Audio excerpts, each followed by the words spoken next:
ဟုတ်ကဲ့မင်္ဂလာပါခင်ဗျာအစ္စလာမ်အလိုင်ကွမ်ကိုရ်ဘာနီဆိုတာကတော့အနိုင်မဲ့ကိုယ်ဝေရာမြတ်လာနဲ့နီးကပ်အောင်ကြိုးပမ်းခြင်းဆိုတဲ့အဓိပ္ပာယ်ရပါတယ်ဆိုတာကအနိုင်မဲ့ကိုယ်ဝေရာမြတ်လာဆိုတာကစัจ java လောကခတ်သိမ်းကိုဖန်ဆင်းတဲ့အရှင်ထိမ့်သိမ်းဆောက်ရှောက်တဲ့အရှင်အနိုင်မဲ့ကိူနာရှင်သစ္စာတရားတို့ရဲ့အရင်မြင့်ငြိမ်းချမ်းရေးရဲ့အရင်မြင့်အရှင်လူသားတွေအားလုံးဟာကွယ်လွန်သိဆုံးပြီးတဲ့နောက်အဲ့ဒီအရှင်ရှေ့မှာကုသိုလ်အကုသိုလ်လျောက်ပြန်ပြီးတော့စစ်ဆေးခံမယ်ဆိုပြီးတော့ဒါကကျွန်တော်တို့အားလုံးယုံကြည်ထားပါတယ်အဲ့တော့ဒီတရားတွေကိုကဘာဦးစကလေးကလူသားတမန်တော်လို့ခေါ်တဲ့လူသားဖရာတွေပေါ်ထွန်းပြီးဟောကြားခဲ့ပါတယ်အဲ့ဒီထက်မှာကဘာဦးတမန်တော်တစ်ပါးဖြစ်တဲ့တမန်တော်ကြီးအီဗရာဟင်အာဗြဟံလည်းခေါ်ပါတယ်သူကိုဂျူးခရစ်ယာန်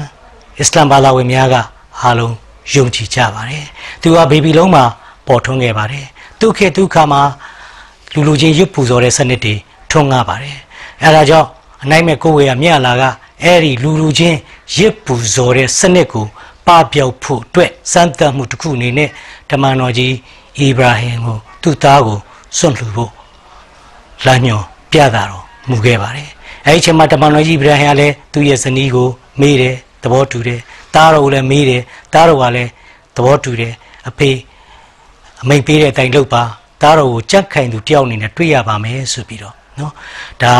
စွန့်လူခဲ့တယ်ဒါပေမဲ့လက်တွေ့မှာတမန်တော်ကြီးအီဗရာဟင်ကသားတော်ကိုလှိပြတ်တဲ့အခါမှာအနိုင်မဲ့ကိုယ်ဝေရမြတ်လာကငါလိုချင်တာကလူသက်မဟုတ်ဘူးဆိုပြီးတော့အသင်တို့ရဲ့အမိတ်နာခံမှုသစ္စာတရားကိုယုံကြည်မှုသာဖြစ်တယ်ဆိုပြီးတော့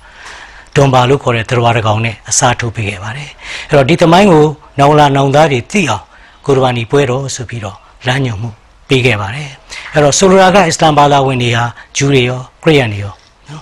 ဒီနေ့တည့်ရထဲကြမှာစားသုံးကြတာတရားတွေအသားစားသုံးတာမဟုတ်ပါဘူး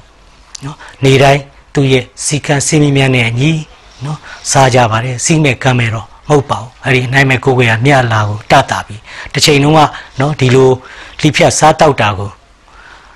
ရက်ဆက်ကြမ်းကြုတ်တယ်ဆိုပြီးတော့နော်လူတွေထင်ခဲ့တယ်ဂျာမနီနိုင်ငံမှာစပြီးတော့ပိတ်တယ်နောက်ပိုင်းမှာသူတို့ရဲ့တက္ကသိုလ်တွေကနော်စဆက်ပြီးတော့အစ္စလာမ်နီးကြဂျူးတွေရဲ့နီးကြဒီလိုလိဖြတ်တာဟာတရားလဲတက်တာတယ်စားသုံးတဲ့လူတွေလည်းအကျိုးကျေးဇူးရှိတယ်ဆိုပြီးတော့ပြန်လည်ပြီးတော့ခွင့်ပြုခဲ့ပါတယ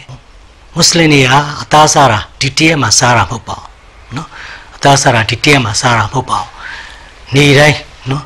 အစ္စလာမ်တရားတော်နဲ့ညီတမချက်တိုင်းစားကြတယ်ဂျူးတွေလည်းဒီတိုင်းပဲခရစ်ယာန်တွေလည်းဒီတိုင်းပဲအဲ့တော့အစ္စလာမ်မှာတက်လို့ဆိုတာမရှိပါဘူးအသက်နဲ့ဝိညာဉ်ဆိုတာမတူပါဘူးအသက်ဆိုတာ cell ကိုပြောတာပါတရားမှမဟုတ်ပါဘူးသစ်ပင်တွေမှာလည်းအားလုံးကအသက်ရှိကြပါတယ်အဲ့တော့အပင်တစ်ပင်ကနေပန်းတစ်ပွင့်ကိုနော်နတ်ပဲတင်ဖျားပဲတင်နေခူးလို့ရင်ဒါအသက်သက်ချင်းပါအသီးတစ်လုံးကိုဘလို့နီးနဲ့ခူးဒါအသက်သက်ချင်းပါကျွန်တော်တောက်တဲ့ရေသန့်အဲ့ဒီထက်မှလည်းရေသန့်ဖြစ်ဖို့တရားတွေအများကြီးတက်ပြီးသားပါရေနွေးလည်းဒီသဘောတရားအတိုင်းပါအဲ့တော့ဒီနေ့ကမ္ဘာပေါ်မှာဖန်သင်းရှင်ကိုလက်ခံတဲ့အုပ်စုနဲ့ဖန်သင်းရှင်ကိုလက်မခံတဲ့အုပ်စုဆိုပြီးနှစ်ခုရှိပါတယ်ဖန်သင်းရှင်ကိုလက်ခံတဲ့အုပ်စုတွေကတော့နော်ဒီနေ့ကျွဲနွားစိတ်အားလုံးကြတဲ့ကြက်စတဲ့တရားတွေအားလုံးလူသားအကျိုးကဖန်သင်းထားတဲ့တစ်ပင်တွေအားလုံးလူသားအကျိုးကဖန်သင်းထားတဲ့တကယ်ကျေးဇူးရှင်အဆက်မှန်ကအနိုင်မဲ့ကိုယ်ရမြလာဖြစ်တယ်ရေမြေလေမိနော်နွားတွေကျွဲတွေရှိုံနဲ့ကျွန်တော်တို့စံမထွက်ပါဘူးရေမြေလေမိသဘာဝအားလုံးလည်းဖန်သင်းပေးထားတယ်လူရဲ့နော်လူသားတွေမှလည်းအသိဉာဏ်ပေးထားတယ်ဒါကြောင့်ဂျူးဖြစ်ဖြစ်ခရစ်ယာန်ဖြစ်ဖြစ်အစ္စလာမ်ဖြစ်ဖြစ်ဖန်သင်းရှင်ဟိန္ဒူဖြစ်ဖြစ်နော်ဖန်သင်းရှင်လက်ခံတဲ့သူတွေဟာမိမိတို့ရဲ့ကျေးဇူးရှင်အဆက်မှန်ကိုနော်အဲ့ဒီအနိုင်မဲ့ကိုယ်ရမြလာကိုသာနော်ကျွန်တော်တို့ယုံကြည်ကြပါတယ်နော်အဲ့တော့ဆိုလိုတာကဒီနေ့ interface လို့ခေါ်တဲ့ဘာသာပေါင်းစုံချစ်ကြည်တရားတွေထွန်းကားနေပါပြီဘာသာတွေအကြမှာတူညီတဲ့ပုံမှာကျွန်တော်တို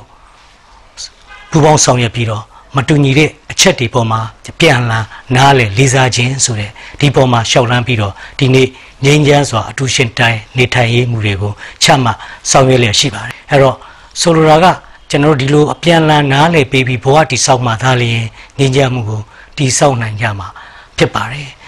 လူများစုဖြစ်တဲ့ဘာသာတရားတစ်ခုကလူနည်းစုဘာသာတရားတစ်ခုကိုနော်လွှမ်းမိုးမယ်ဆိုရင်ဒါကငြိမ်းချမ်းမှုလေရမှာမဟုတ်ပါဘူးဗုဒ္ဓရဲ့တရားတော်လည်းမဟုတ်ဘူးအစ္စလာမ်တရားတော်လည်းမဟုတ်ဘူးခရစ်တော်ရဲ့တရားတော်လည်းမဟုတ်ဘူးဟိန္ဒူရဲ့တရားတော်လည်းမဟုတ်ပါဘူးအားလုံးဒါကြောင့်မလို့နော်ညီကိုမောင်နှမတွေအားလုံ